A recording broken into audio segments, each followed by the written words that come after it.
저는 우리가 함께 주의 말씀을 받게 하여 주옵소서.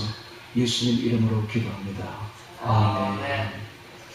히브리서 13장을 통해서 하나님 기뻐하시는 제사라는 제목으로 말씀을 전하겠습니다. 13장 1절부터 보도록 하겠습니다. 1절입니다. 형제사랑하기를 계속하고 라고 나오고 있습니다. 형제사랑이 나오고 있습니다. 형제사랑, 이웃사랑이죠. 특별히 교회에 같이 다니는 이 형제들은 특별히 사랑을 해야 됩니다. 자, 이웃사랑, 이 형제사랑에 관하여서는 좀 이따가 제가 마치고 난 뒤에 특별히 이야기를 하겠습니다.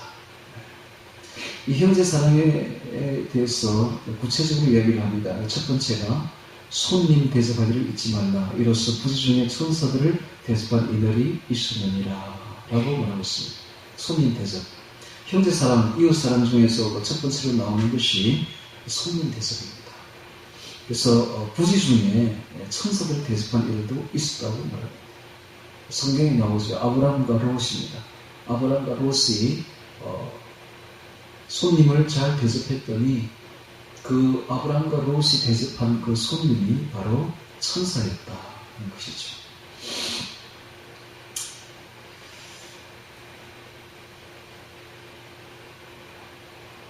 자, 그리고 두 번째 보니까 갇힌 자를 생각하라 라는 말씀이 나오고 있습니다.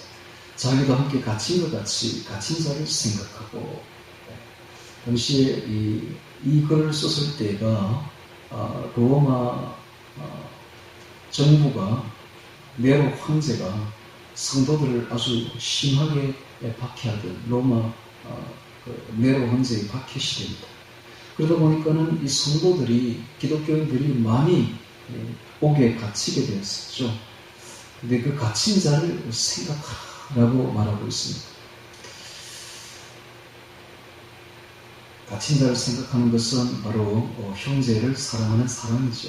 생각하고, 자기도 몸을 가졌은 즉 학대받는 자를 생각하라. 갇힌 자들이 얼마나 학대를 많이 받았는지 모르죠. 순교를 거의 다 당하죠. 학대받는 자를 생각하라 라고 말하고 있습니다. 이것이 바로 형제 사랑에 대한 이야기를 하고 있습니다. 두 번째로 또 교훈을 주기를, 이 엄난에 대해서 순결하라 라고 교훈을 주고 있습니다. 모든 사람은 혼인을 귀히 여기고 진속을 더럽히지 않게 하라. 모든 사람은, 여기서 우리가 알 수 있는 것은 결혼한 사람이나 미혼자나 기혼자나 미혼자는 모두 혼인을 귀하게 여기라. 귀히 여기다 이 말은 영광스럽게 여기라. 혼인은, 결혼은 아주 영광스러운 것입니다. 이 땅에 작은 천국을 이루는 아주 영광스러운 것이죠. 그래서 모든 사람은 이 혼인을, 즉 가정을 아주 영광스럽게 생각하라. 이 가정을 깨는 일을 하지 말아라.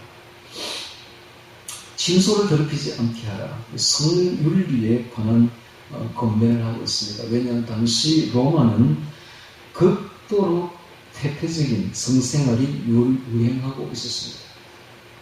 그 증거로 우리가 볼 수 있는 것이 폼페이 화산폭발로, 베수비오 화산폭발로 인해서 폼페이가 완전히 매몰되어 버렸는데, 지금 최근에부터 이제 발굴을 했는데, 발굴을 해보니까 세상에 백주의 남녀 혼탕에서 남녀들이 막 부둥켜 안고 죽은 유골들이 엄청나게 많이 발견되고 있죠. 그것만 보아도 이 로마라는 곳이 얼마나 태폐했는, 성적으로 태폐했는지를 보여주고 있는 것입니다. 그래서 이런 말을 하고 있습니다. 모든 사람은 혼인을 귀하게 여기고 진소를 더럽히지 않게 하라. 음행하는 자들과 간음하는 자들을 하나님이 심판하시리라. 음행과 간음, 이런 것을 하나님이 심판하시겠다 라고 말씀하고 있습니다. 그래서 오늘 우리 성도들은 복음 3덕이라고 있습니다. 복음 3덕.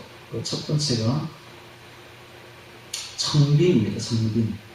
돈을 사랑치 말라 나오죠. 5절에 보니까 돈을 사랑치 말고 있는 자를 족한 줄로 자족하라. 자족한 삶을 살아라. 돈을 사랑치 말아라. 청빈이죠. 두 번째가 순결입니다. 순결. 음행과 간음을 삼가하라. 바로 순결이죠. 세 번째가 청빙과 순결과 우리는 순종입니다. 교만이죠. 교만을 조심해야 됩니다. 그래서 항상 말씀에 순종하는 삶을 살아서 이 세 가지 복음 3득인데 제자의 도입니다. 제자의 도인데 여기도 똑같이 나오고 있습니다. 돈을 사랑치 말라. 청빈하게 생활하라. 돈을 사랑치 말고 있는 바를 족한 줄로 알라. 청빈하라. 돈을 사랑치 않는 것을 너의 삶의 방식으로 정하라. 원어에 보면 이렇게 되어 있습니다. 돈을 사랑하지 않는 것을 너의 삶의 방식으로 정하라. 재물욕을 경계하는 것이죠. 성적 음란과 더불어서 바로 이 재물욕을 경계하고 있습니다. 그가 친히 말씀하시기를 내가 과연 너희를 버리지 아니하고 과연 너희를 떠나지 아니하리라 하셨느니라. 왜냐하면 하나님은 우리와 함께하기 때문에, 하나님은 우리를 버리지 않고 하나님은 우리를 떠나지 않았기 때문에 돈을 사랑치 말고 있는 바를 족한 줄로 알라 라고 말씀합니다. 왜냐하면 하나님은 우리를 절대로 버리지 않고 우리를 도와주실 것이기 때문에, 그러므로 우리가 담대히 가로되 주는 나를 돕는 자신이 내가 무서워 아니하겠노라. 사람에게 어찌하리요 하노라. 시편 68편 1절 말씀을 인용하고 있습니다. 그 다음에 이제 7절에 보니까 목회자들을 순종하라 하는 경면을 하고 있습니다. 7절에 하나님의 말씀을 너희에게 이르고 너희를 인도하던 자들을 생각하며, 첫 번째 생각하며, 저희 현실의 종말을 주의하게 보고, 그 현실의 종말을 주의하게 보고, 이 말은 목회자들이 다 순교를 당한 것입니다. 이렇게 목회자들의 했던 말들을 생각하고 기억하고, 그러니까 목회자들이 걸어갔던 그 순교의 길을 주의하여 보라는 것입니다. 주의하여 보라. 그 다음에 저희 믿음을 본받으라 라고 말하고 있습니다. 그리고 그 믿음을 본받으라 라고 말하고 있습니다. 수많은 당시에 목회자들이, 지도자들이, 교회 지도자들이 순교를 당했었죠. 그러니까 그 종말을, 그 마지막에 순교를 주의하여 보고 그의 믿음을 본받으라 라고 말하고 있습니다. 예수 그리스도는 어제나 오늘이나 영원토록 동일하시니라. 예수 그리스도의 불변성입니다. 자, 이 순교를 하는 사람들은 순교를 하게 되면은 그 순교가 성도의 가슴 속에 영원히 살아있죠. 그걸 본 사람들은 그 믿음을 본받게 됩니다. 순교만큼 강력한 설교가 없는 것입니다. 자기의 목숨을 바쳐서 지금 뭔가를 이야기를 하고 있는 것입니다. 말씀을 지키기 위해서 목숨을 내거는 것이 바로 순교 아닙니까? 그 당시에도 말씀을 순종하지 않는다면 순교가 안 되는 거예요. 순교할 필요가 없는 것이죠. 그래서 예수를 믿을래? 아니면 로마의 황제를 믿을래? 너희 주가 누구냐? 라고 묻습니다. 그래서 나의 주는 로마 황제가 아니라 예수 그리스도라고 말했기 때문에 지금 순교를 당하는 것입니다. 그러니까 순교만큼 강력한 설교는 없는 것이죠. 그래서 이런 말을 하고 있습니다. 저희 종말을 주의하여 보고 저희 믿음을 본받으라 라고 말하고 있는 것입니다. 세계 역사를 이렇게, 기독교 2000년 역사를 이렇게 돌아보면 많은 순교자들이 나왔습니다. 근데 우리나라에 보면 우리나라는 참 부끄럽습니다. 우리나라 같은 나라가 없어요. 우리나라처럼 전 성도들이 한꺼번에 우상숭배를 결정하고 우상숭배를 따라갔던, 그러니까 우상숭배 때문에 죽인다라고 말을 안 해도 벌써 기어가지고 우상숭배를 결정해서, 총회적으로 우상숭배를 결정해서 우상숭배를 했던 이런 기독교 국가는 세상에 없는 것입니다. 참 부끄러운 줄 알아야 돼요, 우리나라는. 물론 그 중에 이제 일부는, 극소수는 순교를 당하기도 하고 우상숭배를 거부했지만 신사참배 문제입니다. 신사참배 문제. 대부분 성도들이 그냥 다 우상숭배를 따라갔었죠. 앞으로 똑같은 일이 벌어질 겁니다. 앞으로 7년 대환란이 다가오면 적 그리스도에게 절하고 그들을 따라가고 666 짐승표를 받으라라는 말이 있을 것인데, 아마 그때도 똑같이 우리나라는 그렇게 할 겁니다. 틀림없습니다. 지금 보면 알 수가 있지 않습니까? 그렇다면 아마 총회적으로 다 인정할 것이고, 다 저 그리스도를 따라가서 다 지옥길로 걸어갈 때에 우리는 기억해야 될 것은 이 순교자들을 종말을 주의하여 보라는 이 주의 말씀을 기억해서 죽더라도 절대로 따라가서는 안 됩니다. 여러분 순교를 각오하시기 바랍니다. 해서 마지막 때에 언제나 순교자의 그 마음을 따라서 순교자의 정신으로 살아가야 될 것입니다. 십자가의 길을 걸어가야 되죠. 자, 예수 그리스도는 어제나 오늘날 영원토록 동일하십니다. 9절에 봅니다. 여러 가지 다른 교훈에 끌리지 말라.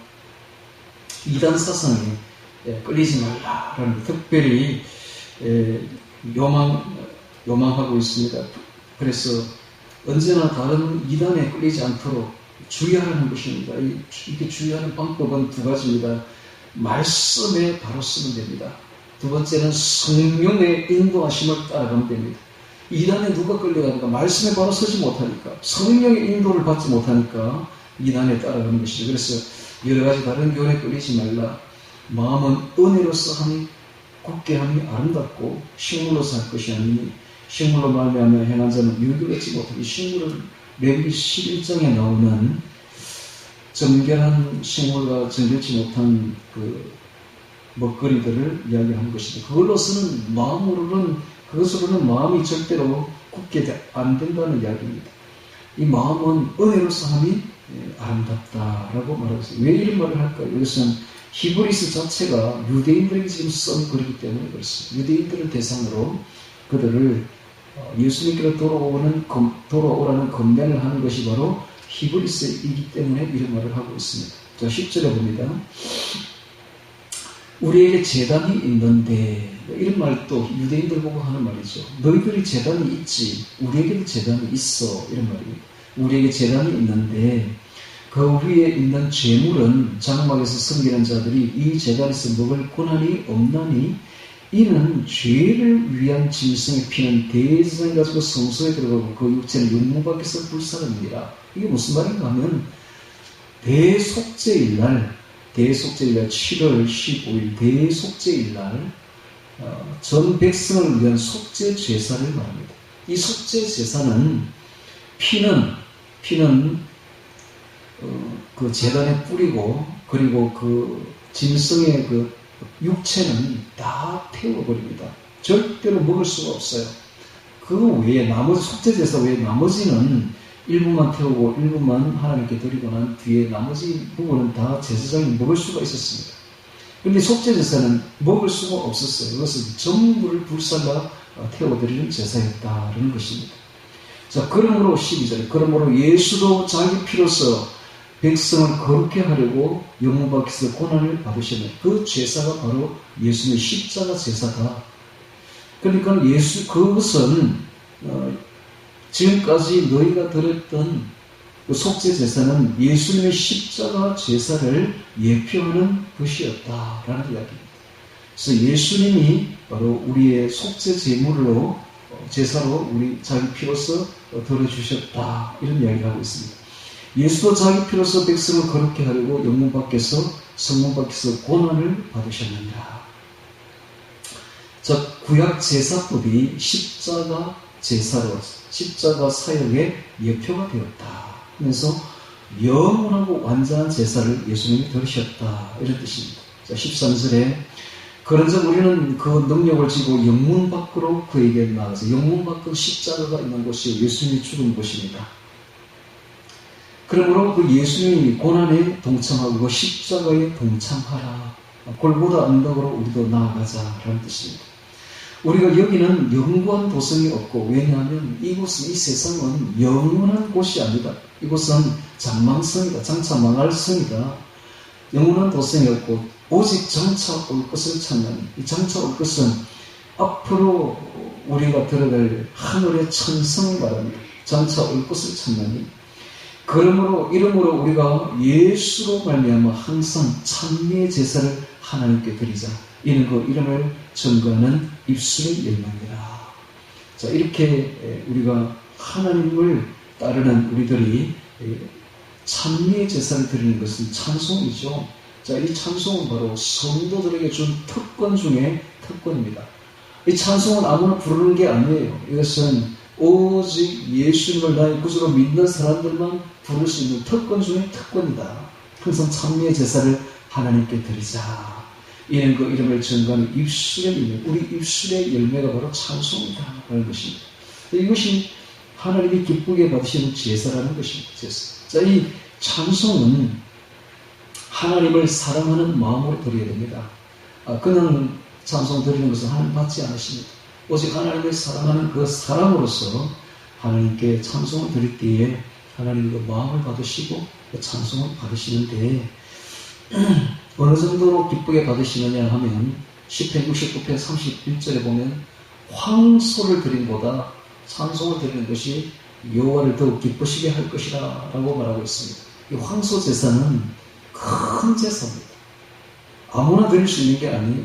왕이나 혹은 제사장이나 뭐 이런 분들이 아주 크게 드릴 수 있는 게 바로 황소 제사인데 하나님이 그 황소 제사보다 더 기쁘게 받겠다.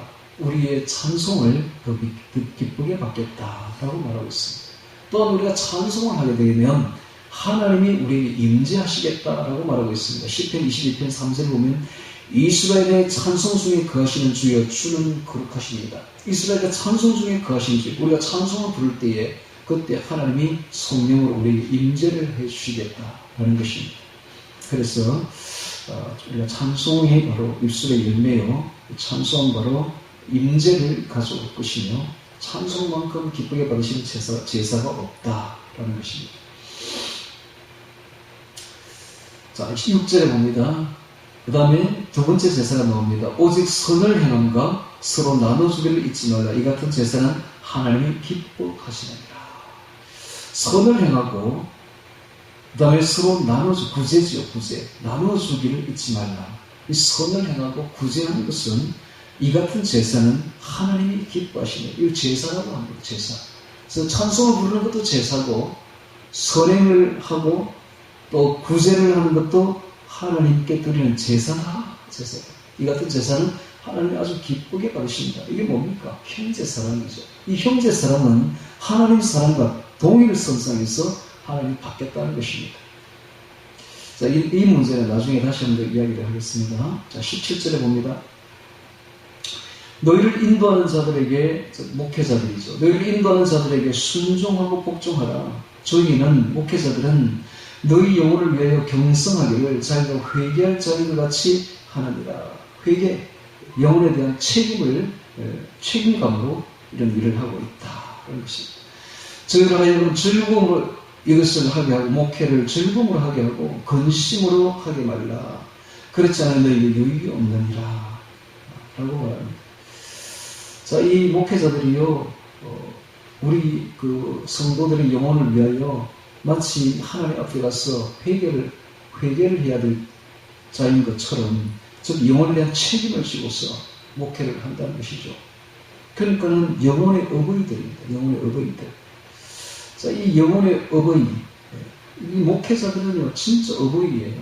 성도들이 잘 되면 같이 기뻐해줘요. 성도들이 잘 안 되면 같이 마음 아파합니다.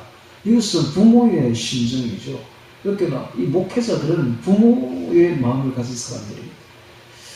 자, 이런 사람들로 하여금 즐거움으로 목회를 일하게 하고 해야지 근심을 하게 하면은 유익이 없는 것입니다. 자, 18절에 보니까 우리를 위하여 기도하라. 우리가 모든 일에 선하게 행하려 함으로 우리에게 선한 양심이 있는 줄을 확신하노니 내가 더 속히 너에게 돌아가기를 위하여 너희 기도함을 더 원하노라. 자, 이 히브리서를 쓴 이 저자는 성도들을 하여금 기도해 주기를 간절히 바라고 있습니다. 이 겸손이죠. 겸손한 자세로 기도를 요청하고 있습니다. 즉 성도는 목회자를 위해서 기도해야 된다는 것입니다. 자, 20절에 봅니다. 양의 큰 목자이신 우리 주 예수를 영원한 언약의 피로 죽은 자 가운데서 이끌어내신 평강의 하나님이 모든 선한 일에 너희를 온전케 하사 자기 뜻을 행하게 하시고 그 앞에 즐거운 것을 위하여 예수 그리스도 말미암아 우리 속에 이루시기를 원하노라. 그래서 이 온전케 하사가 헬라어로 카타르티사인데, 이 카타르티사이가 어떤 뜻이냐면 부러진 뼈를 회복시키다 혹은 잘못을 바르게 시정하다, 이런 뜻이 있습니다. 그래서 부러진 뼈를 회복시키고 잘못을 시전하듯이 모든 선한 일에 너희를 온전케 하사 자기 뜻을 행하게 하시고 그 앞에 즐거운 것을 예수 그리스도로 말미암아 우리 속에 이루시기를 원하노라. 즐거움이 하나님의 승리 안에서 이루어진다는 사실을 확신하고 있습니다. 영광이 그에게 세세모토록 있을지어다. 아멘. 22절에 형제들아 내가 너희를 권하노니 권면의 말을 용납하라.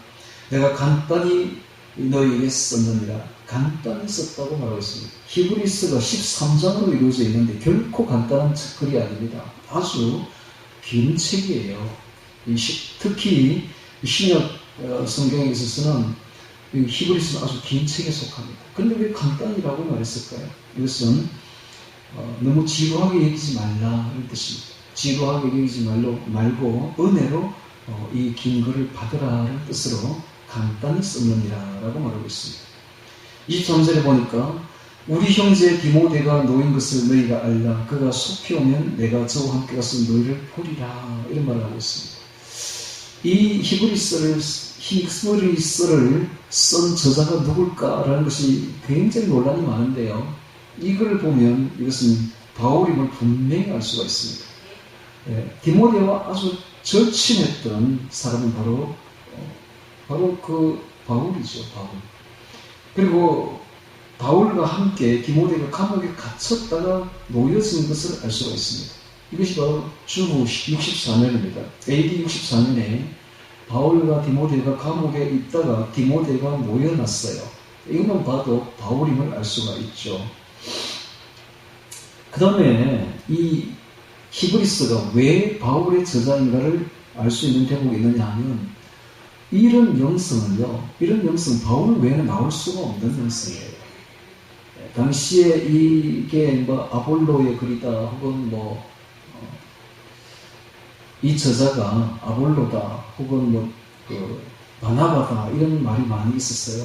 그러나 바나바나 아볼로의 영성으로는 절대로 이런 글이 나올 수가 없습니다.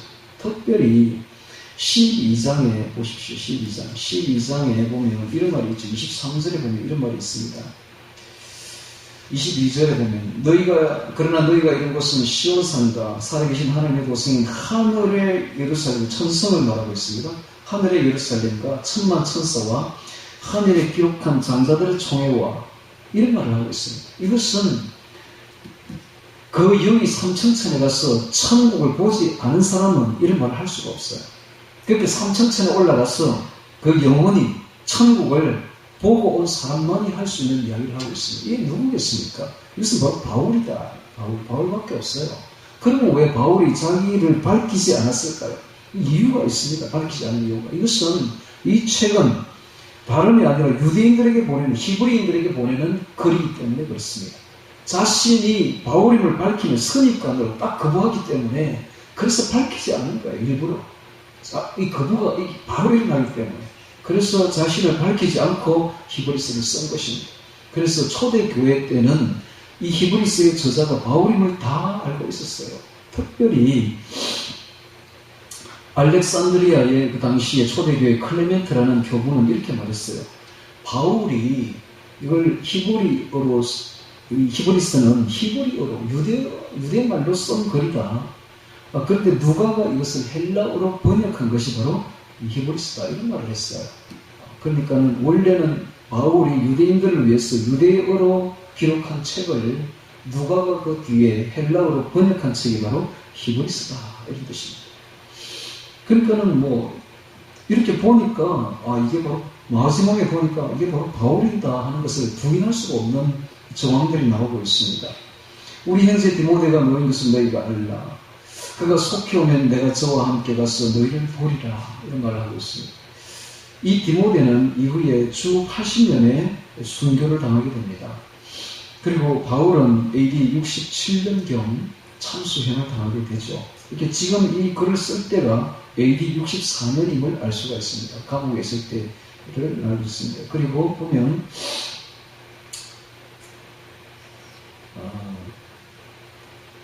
그가 속히 오면 내가 저와 함께 가서 너희를 보리라. 24절에 보니까 너희를 인도하는 자와 및 모든 성도에게 문안하라. 이탈리아에서 온 자들도 너에게 무난하니라 라고 말함으로써 이 이탈리아는 로마를 말합니다. 이탈리아 수도가 지금도 로마죠. 자, 이것은 이 이탈리아, 즉 로마 박해가 있는 사지로 지금 이 바울이 있으며 이 이탈리아에서 온 자들이 너희에게, 즉 모든 교회 성도들에게 무난한다라고 말함으로써 이 지금 바울이 이탈리아 로마의 감옥에 갇혀 있다는 것을 딱 보여주고 있죠. 이것만 봐도 이분이 바로 바울이구나 하는 것을 대번에 알 수가 있습니다. 그리고 더 중요한 것은 25절에 나옵니다. 은혜가 너희 모든 사람에게 있을지어다 라고 언제나 그걸 마지막에 인사하는 것은 바울의 이거는 항상 하던 상투적인 방법이죠. 무난하라 하면서 은혜가 너희 모든 사람에게 있을지, 이것은 늘 바울이 편지 끝에다 늘 하던 말입니다. 그런데 이것만 봐도 바울이다 하는 것을 알 수가 있죠. 자, 오늘 이 그리스도를 통해서 오늘 우리는 바울이 형제 사랑을 강조를 하고 있고, 그 다음에 복음 3덕인 이게 청빈을 강조, 돈을 사랑치 말라. 그 다음에 순결을 강조하고 있습니다. 혼연을 귀여기고 음행하는 자들, 가늠한 자들을 심판하시리라. 이런 말씀을 하는 걸 알 수가 있습니다. 특별히 하나님이 기뻐하시는 제사를 이야기하고 있고, 그 중에 하나가 하나님을 찬송하는 것, 그리고 선을 행하고 나눠주기를 잊지 말라라고 말하고 있으며, 이 같은 제사는 하나님을 기뻐하시고 역시 하나님 사랑과 이웃 사랑을 강조하고 있습니다. 그래서 이 하나님 사랑과 이웃 사랑에 대해서 지금부터 이야기를 하겠는데요. 예수님이 마태복음 22장 37절에서 이런 말을 합니다. 이웃 사랑과 형제 사랑과 이웃 사랑과 그다음 하나님 사랑은 모든 율법의 강령이다 라고 하는데, 이 강령이라는 말이 이게 여기에 매달려 있다 이런 뜻입니다. 즉 모든 성경의 모든 말씀이 이 두 마디에 매달려 있다. 즉 하나님 사랑과 이웃 사랑, 여기에 매달려 있다 라고 말을 한 것입니다. 그러니까 이웃 사랑과 하나님 사랑이 말씀의 전부인 거예요. 말씀의 전부인데, 그러면 하나님 사랑은 너무 잘 아시니까 말할 필요가 없는데, 이 이웃 사랑에 대해서 이야기를 해보려고 합니다. 오늘날 모든 대부분의 기독교인들은 어떻게 생각하느냐 하면, 하나님 사랑은 당연한 걸로 생각합니다. 우리가 하나님 사랑해야 천국 간다고 생각해요. 하나님을 사랑하지 않는 자는 천국 못 가죠. 당연한 겁니다. 그런데 이웃 사랑은 그냥 옵션으로 생각해요. 이웃 사랑은 그냥 해도 되고 안 해도 되고, 이웃 사랑을 한다고 해서 천국 가고 이웃 사랑을 안 한다고 해서 천국 못 가고 그런 건 없다라고 생각합니다. 과연 그럴까요? 이게 굉장히 중요한 문제입니다. 과연 그럴까요? 이웃 사랑을 우리가 안 하게 되면 어떻게 될까요? 이 문제는 아주 중요한 문제죠. 그래서 성경에 보면, 이 헬라어에 보면 이 사랑에 대해서 네 가지로 이야기를 하고 있습니다. 여러분 잘 알죠? 첫 번째는 남녀 간의 사랑, 에로스입니다. 두 번째는 가족 간의 사랑, 스톨게. 그다음 세 번째는 친구의 사랑, 친구 간의 사랑, 필리아. 그다음 네 번째가 있어요. 이게 바로 아가페인데, 이것은 바로 하나님의 사랑입니다. 하나님이 우리를 사랑하시는 사랑, 그리고 우리가 또 하나님을 사랑하시는 사랑, 이게 바로 아가페예요. 신과 인간의 사랑이 바로 아가페입니다.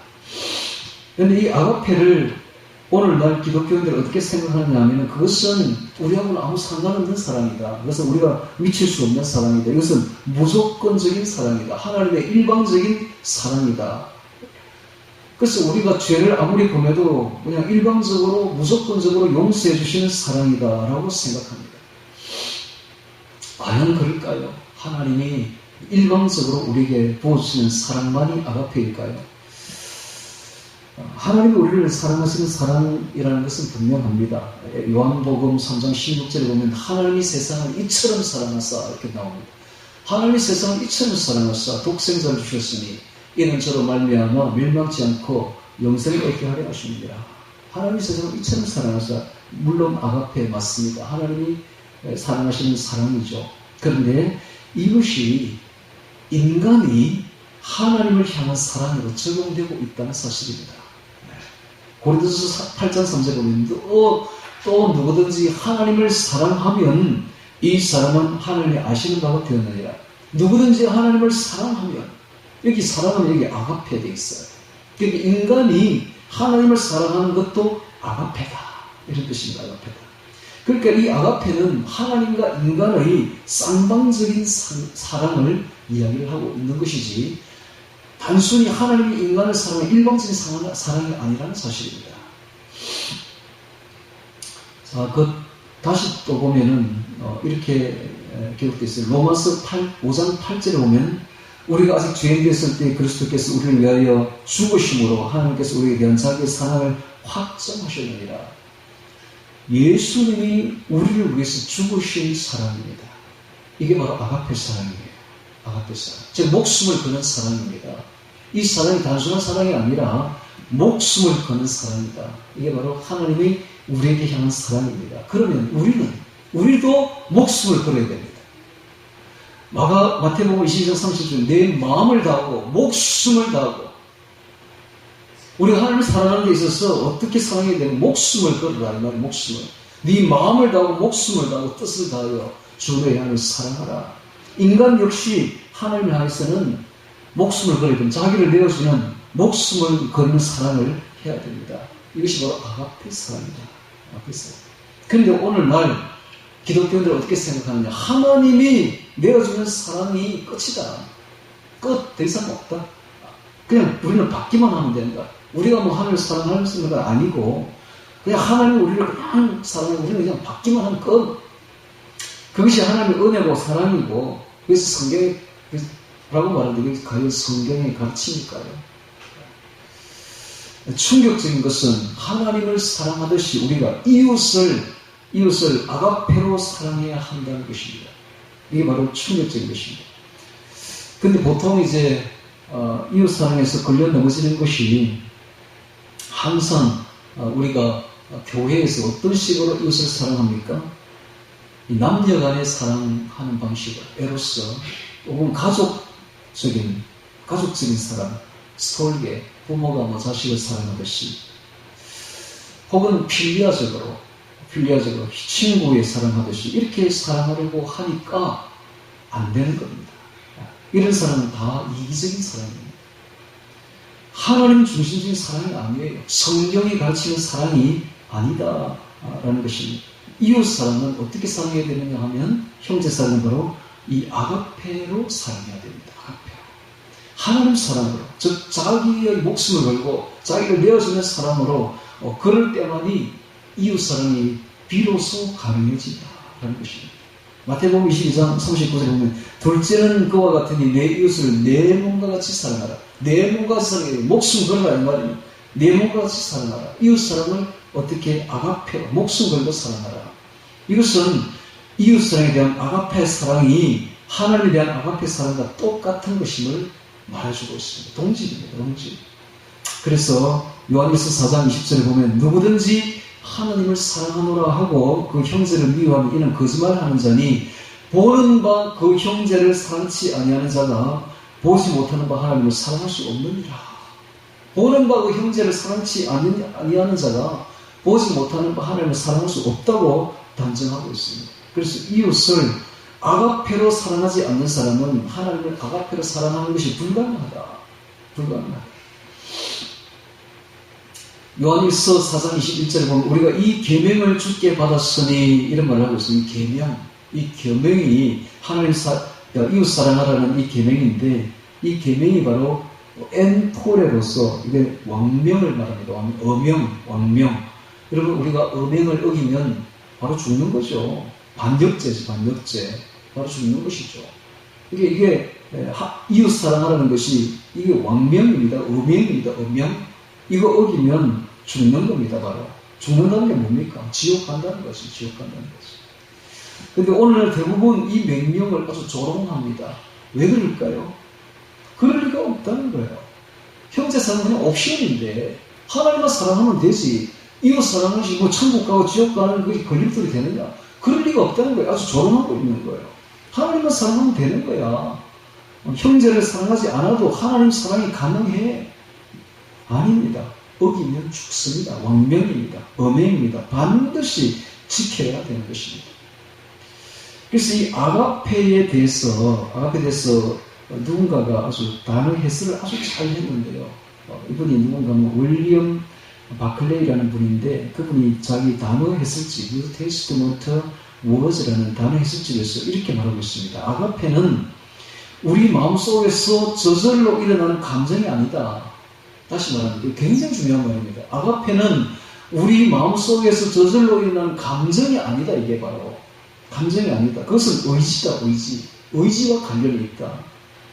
그래서 이 아가페는 승리, 정복, 성취를 나타내고 있다. 어떤 승리? 내 옛사람을 죽이고, 내 감정을 죽이고, 내 옛사람을 죽이고 내가 사랑으로서 승리하는 이 승리를 나타내고 있다. 즉 우리가 좋아하는 사람은 노력 없이도 본능적으로 사랑할 수 있지만, 그렇죠? 우리가 좋아하는 사람, 내 사랑하는 사람은 뭐 우리가 노력 안 해도 본능적으로 사랑하잖아요. 내 좋아하는 사람은.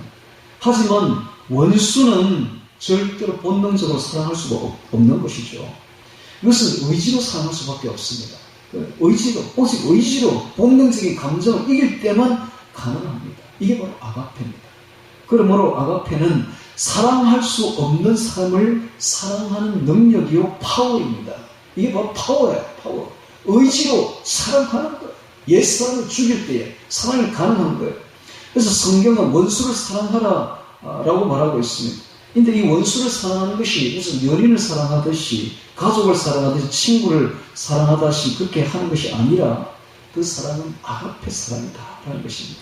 어떻게 원수를 에로스나 스톨게나 필리아로 사랑할 수 있겠습니까? 원수는 절대로 에로스로 사랑할 수 없는 거예요. 남녀간의 사랑으로 사랑할 수 없는, 본능적인 그 감정으로 사랑할 수 없는 거예요. 원수를 어떻게 본능적인 감정으로 사랑할 수 있겠습니까? 원수를 친구를 사랑하듯이 그런 감정으로 사랑할 수는 없는 거예요. 원수를 가족 사랑하듯이 사랑할 수는 없는 거예요. 오직 아가페로만, 목숨 걸고 하는 이 아가페로만 사랑할 수가 있는 겁니다. 아가페는 어떤 경우에도 결코 미워하지 않는 사랑의 파워, 사랑의 능력인 것입니다. 유행가 노래 이런 말이 있죠. The Power of Love. Power of Love라는 그 노래가 있죠. 유명한 노래죠. 이와 같이 사랑의 능력이 있는 겁니다. 사랑의 능력, 사랑의 힘이에요. 상대가 나에게 무슨 짓을 하든지 복수하지 않고 오히려 그를 위해 내 모든 것을 내어주는 사랑은 자신의 옛 사랑과 싸워 이길 때만 가능한 겁니다. 이게 바로 아가페 사랑이죠.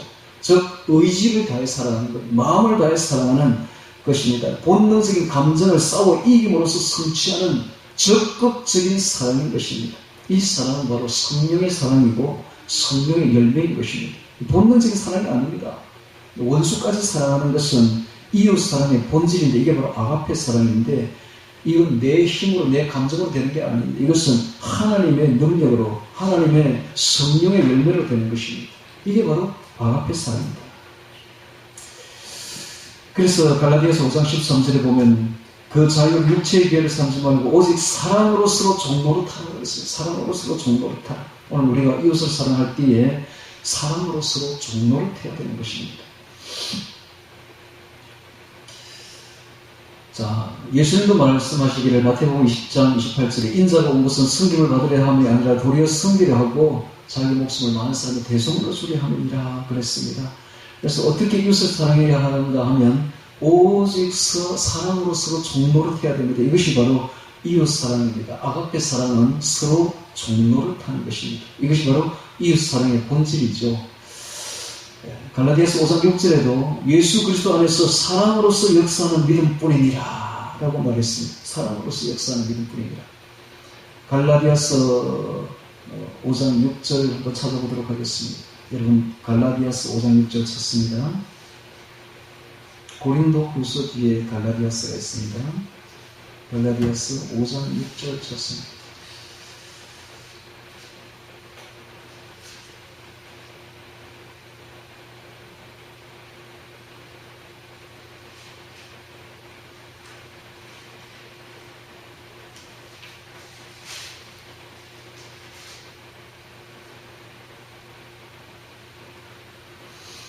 갈라디아서 5장 6절 찾습니다. 여기 보면 그리스도 예수 안에서는 할례는 무할례가 효력이 없되 사랑으로서 역사하는 믿음뿐이니라. 이런 말이 있습니다. 사랑으로서 역사하는 믿음뿐이니라. 이 말이 무슨 말입니까? 사랑으로서 역사하는 믿음뿐이니라. 이렇게 참된 믿음은 믿습니다가 아니라는 거예요. 옛사람을 죽이고 서로 종노릇하는 이웃사랑을 통해서 그 진리가 가짜인지 진짜인지가 판별이 되는 거예요. 즉 이웃사랑하지 않는 자는 서로 종노릇하지 않는 신앙은 가짜라는 거예요. 구원이 안 된다는 겁니다. 그러니까 믿습니다라고 되는 게 아니라는 거예요. 사랑으로서 역사하는 믿음만 하나님 인정하겠다는 거예요. 진짜 신앙으로 인정하겠다는 것입니다. 이웃사랑하지 않는 자는 가짜라는 것이 딱 드러나는 것이죠. 자, 그 다음에 갈라디아서 5장 15절 봅니다. 갈라디아서 5장 15절 봅니다. 이런 말씀이 있죠. 만일 서로 물고 먹으면 피차 멸망할까 조심하라 라는 말씀이 나옵니다. 그래서 물고가 원어가 바이킹으로서 이빨로 무는 걸 현재 진행형입니다. 즉 다른 사람의 영혼에 상처를 주는 걸 말합니다. 비난하고 괴롭히면서 다른 사람의 영혼에 상처를 주는 건데 이게 바로 옛사람이 죽지 않은 본성의 모습이죠. 이거 먹으면 나옵니다. 먹으면 이건 디바우링으로서 야수들이 개걸스럽게 먹는 걸 말합니다. 즉 상대방을 파괴하는 구체적인 행동인데 육식동물들이 죽이기 위해 서로 격렬히 싸우는 걸 말합니다. 교회 안에서 신자들끼리 서로 정오하고 갈등하고 분열하는 것을 이렇게 표현하고 있는 것입니다. 그리스도의 몸을 파괴하는 암적 존재들이죠. 자, 이렇게 되면 피차 멸망이 나옵니다. 멸망. 지옥 멸망입니다. 멸망할까 주의하라. 뭡니까? 이웃사랑의 결여가, 이웃사랑이 없는 것이 멸망을 자초한다. 이 말입니다. 그래서 요한복음 15장 2절에서 보면 물은 내게 있어 과실을 맺지 않는 가지는 아버지께서 이를 제해버리시고 이런 말을 하고 있습니다. 이 과실이 도대체 뭘까요? 과실. 나는 포도나무에 너희는 가지니 이런 말이 있죠. 과실을 맺지 않은 가지마다 이를 아버지께서 제해버리시고 이 과실이 무엇인가? 앞뒤 문맥을 보면 서로 사랑하는 것입니다. 서로 사랑하는. 이 서로 사랑하는 것이 바로 과실로 드러난다. 과실이 없으면 아버지께서 제해버리신다. 즉 지옥 보낸다. 이 말입니다. 지옥 보낸다. 서로 사랑하는 것이 없으면 지옥 간다라는 거예요. 그래서 이 이웃사랑은 하나님의 사랑이요 성령의 사랑입니다. 또 이웃사랑은 곧 하나님의 사랑과 동시에 나의 사랑이 되어야 됩니다. 하나님이 내려주시는 사랑과 동시에 내가 베푸는 사랑이 되어야 되는 것입니다. 골로새서 1장 8절에 보면 성령 안에서 너희 사랑을 이런 말이죠. 성령 안에서 너희 사랑을. 하나님의 사랑과 동시에 우리가 베푸는 사랑, 너희 사랑을 우리에게 보한자니라. 그래서 성령께 받은 그 사랑을 다른 이들에게 베푸는 사랑, 베푸는 사랑은 나타나야 됩니다. 그런데 이것은 어떻게 나타나는가? 의지로 나타내는, 감정으로 되는 게 아니에요. 의지로, 결단으로, 마음을 먹고, 적극적으로 목숨 걸고 할 때 비로소 가능하다. 이게 바로 아가페 사랑입니다. 이런 말 한 번도 들은 적 없죠. 여러분. 사랑은 그냥 감정적으로는 저절로 되는 줄 알았죠. 아니에요. 그것은 옛사람이 하는 사랑이고 진짜 아가페 사랑은 의지로 하는 겁니다. 의지로. 내가 할 수 없는 것을 의지로 하는 것입니다. 이것은 성령의 도움이 없이는 이 되는 게 아니에요. 원수를 사랑하는 거. 이게 진짜 아가페 사랑인데 이건 내 마음을 결단해가지고 의지적으로 하는 것입니다. 이렇게 해야 이게 아가페 사랑이 된다. 적극적으로 성취, 승리입니다. 승리. 사랑으로 싸우고 이기는 것이죠. 자, 우리가 로마서 5장 한번 찾아볼까요? 로마서 5장. 자, 로마서 5장 찾습니다. 로마서 5장. 로마서 5장 6절입니다. 6절.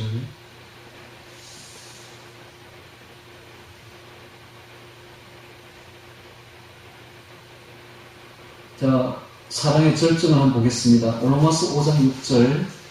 우리가 아직 연약할 때에 기약대로 그리스도께서 경건치 않은 자를 위하여 죽으셨도다. 우리가 아직 연약할 때에 예수님 우리를 위해 죽으신 것. 이게 바로 사랑의 절정입니다. 우리를 위해 죽는 것. 근데 우리가 아주 대단해가지고 우리를 위해 죽는 거는 이해가 그래도 조금은 되겠는데 우리가 아주 연약할 때 우리를 위해서 죽어주시는 사랑, 그것이 바로 그리스도 사랑의 절정입니다.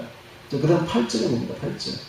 우리가 아직 죄인이 되어 있을 때에 그리스도께서 우리를 위해 죽으심으로 하나님께서 우리에 대한 자기의 사랑을 확증하시느니라.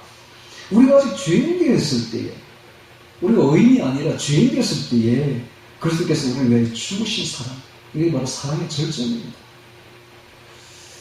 10절에 봅니다. 우리가 원수 되었을 때에 그 아들의 죽으심으로 말미암아, 이런 말이 있습니다.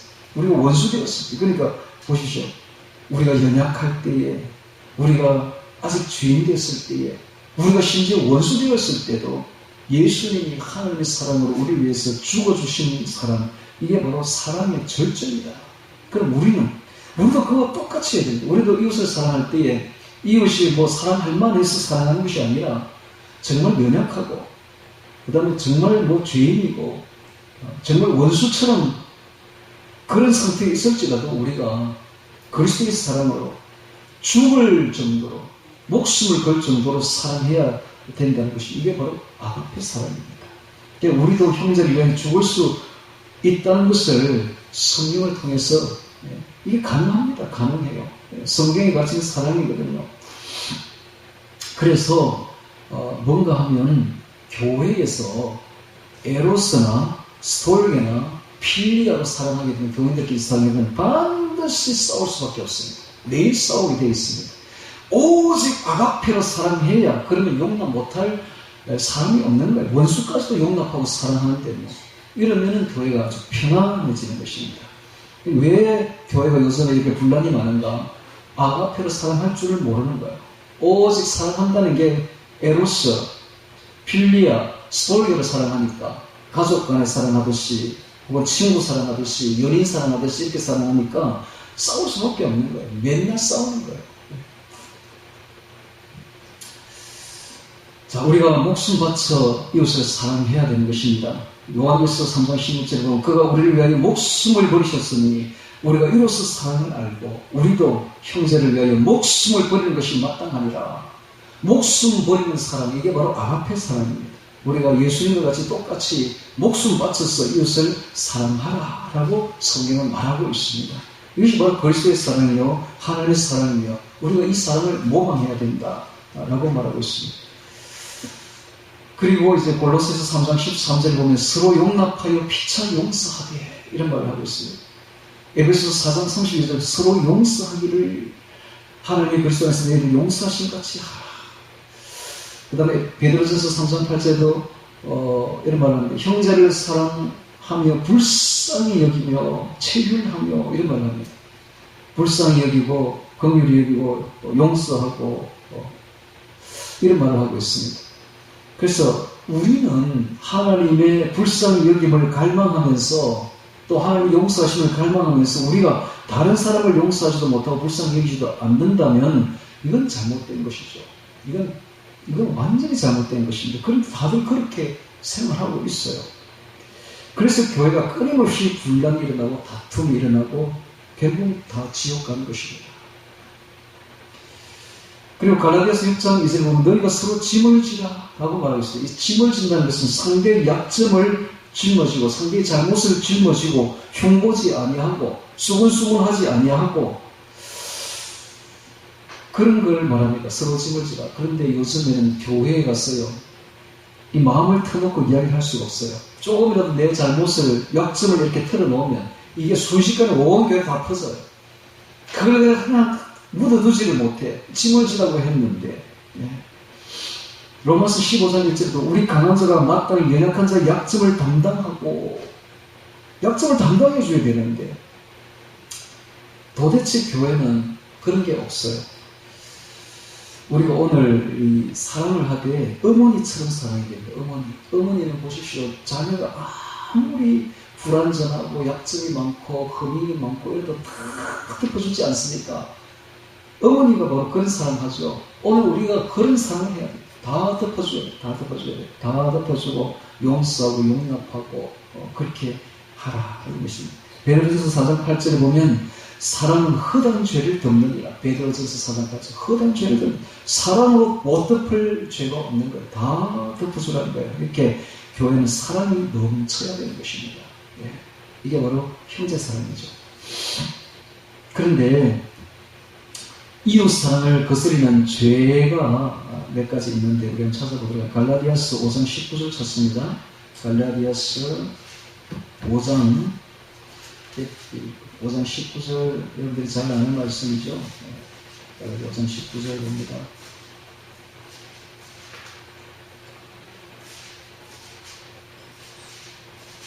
이런 죄를 저지르면 이웃사랑이 안 되고 교회가 그냥 분란으로 들어갈 수밖에 없는 것이죠. 19절입니다. 5장 19절. 육체의 이런 현상이 곧 음행과 더러운 것과 호색과 우상숭배와 술수와 원수를 맺으면 안 됩니다. 분쟁하면 분쟁과 시기와 분냄과 당진한 것과 불리함과 이단과, 이단도 팝을 분열을 조장시키죠. 이단과 투기와 술 취한 왕탕과 이와 같은 것들, 이런 것을 하면 교회가 완전히 그냥 끝장이 나는 것입니다. 또 보겠습니다. 로마서 찾습니다. 로마서 1장 29절 찾습니다. 로마서 1장 29절 찾습니다.